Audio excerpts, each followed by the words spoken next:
स्वागत है। आज हम एक बहुत ही दिलचस्प किताब पर बात करने वाले हैं, डॉक्टर जोसेफ मर्फी की the power of your subconscious mind.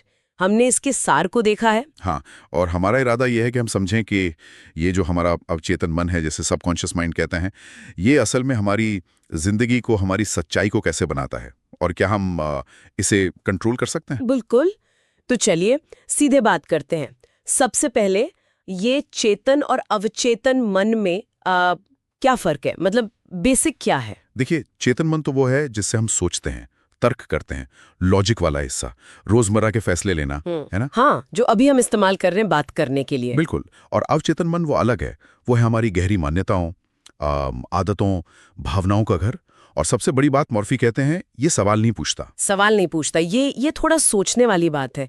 मतलब जो भी हम इसे दे दें ये मान लेगा। एग्जैक्टली। जो भी चेतन मन गहराई से मान लेता है या जो सुझाव उसे बार बार मिलते हैं, अवचेतन उसे सच मानकर उसी पर काम करना शुरू कर देता है, बिना किसी सवाल जवाब के।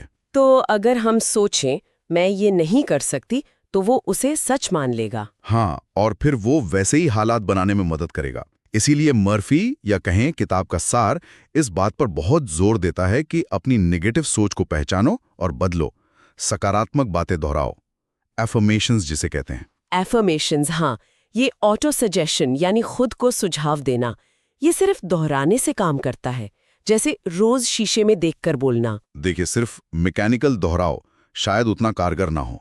स्रोत कहता है कि भावना जरूरी है।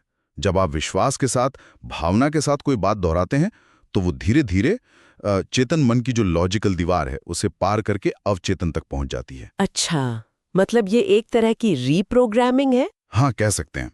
आप अपने अवचेतन को नए निर्देश दे रहे हैं। और विजुअलाइजेशन यानी मन में तस्वीर बनाना, वो भी इसी तरह काम करता है। बिल्कुल।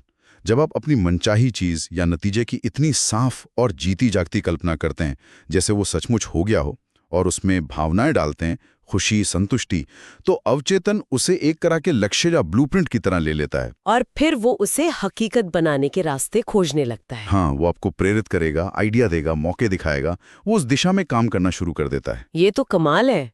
अगर ये इतना शक्तिशाली है, तो क्या क्या ये हमारी सेहत पर भी असर डालता है?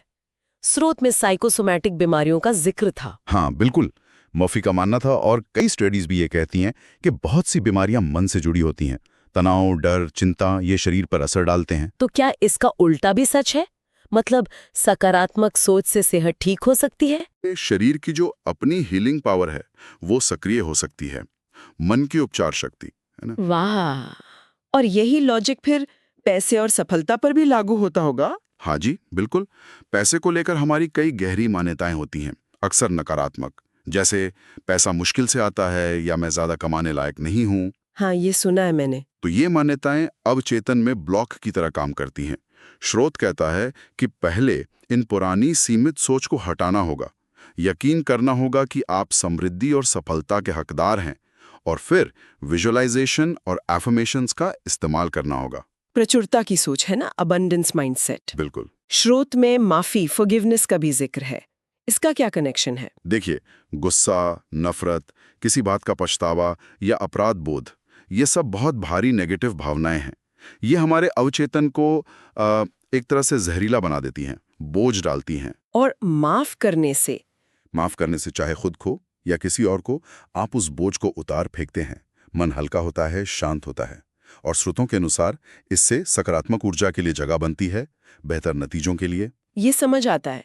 और सोने से ठीक पहले का वक्त इतना खास क्यों बताया गया है? क्योंकि उस वक्त हमारा चेतन मन, जो दिन भर एक्टिव रहता है, वो शांत होने लगता है, तर्क वितर्क कम हो जाते हैं।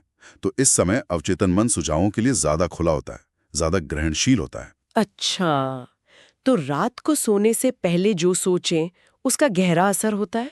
हाँ, इसलिए सोने से पहले सकारात्मक विचार सोचना, अपनी इच्छाओं पर ध्यान लगाना या प्रार्थना करना, ये बीज बोने जैसा है।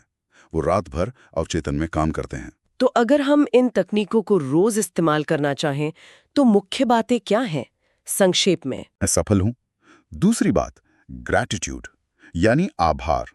जो आपके पास है उसके लिए शुक्रगुजार होना, ये सोच बदलता है। हाँ, ये जरूरी है। फिर विजुअलाइजेशन, कल्पना करना पूरी भावना के साथ, और दोहराओ, और हाँ, ये भी बहुत ज़रूरी है, नेगेटिव बातें खुद से न करना और ऐसी खबरें या बातें सुनने से बचना जो डर या कमी का एहसास दिलाएं। नेगेटिव मीडिया से दूरी। हाँ, और ध्यान या मेडिटेशन भी मदद करता है मन को शांत करके अवचेतन तक पहुंचने में। तो कुल मिलाकर जो सबसे बड़ा सबक है वो ये कि हमारे विचार, खासकर हमारे गहरे विश्वास, वो हमारी दुनिया बनाते हैं। बिल्कुल सही। अवचेतन मन एक बहुत शक्तिशाली औजार है।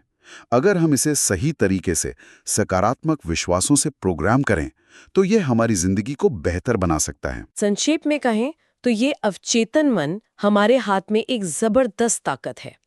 अगर हम इसे सकारात्मक सुझाव, विश्वास और कल्पना से सींचें तो सेहत, पैसा, रिश्ते, खुशी सब कुछ बेहतर हो सकता है। हाँ, ये अपने आप में जीवन बदलने वाला विचार है। और जाते जाते एक सवाल छोड़ जाते हैं सोचने के लिए। स्रोत कहता है कि नेगेटिव मीडिया से बचें। जरा सोचिए, आज के दौर में कौन सी ऐसी नेगेटिव मीडिया या जानकारी है जो शायद हमें पता भी नहीं चलता और वो चुपके से हमारे अवचेतन विश्वासों पर असर डाल रही है। ये सोचने वाली बात है।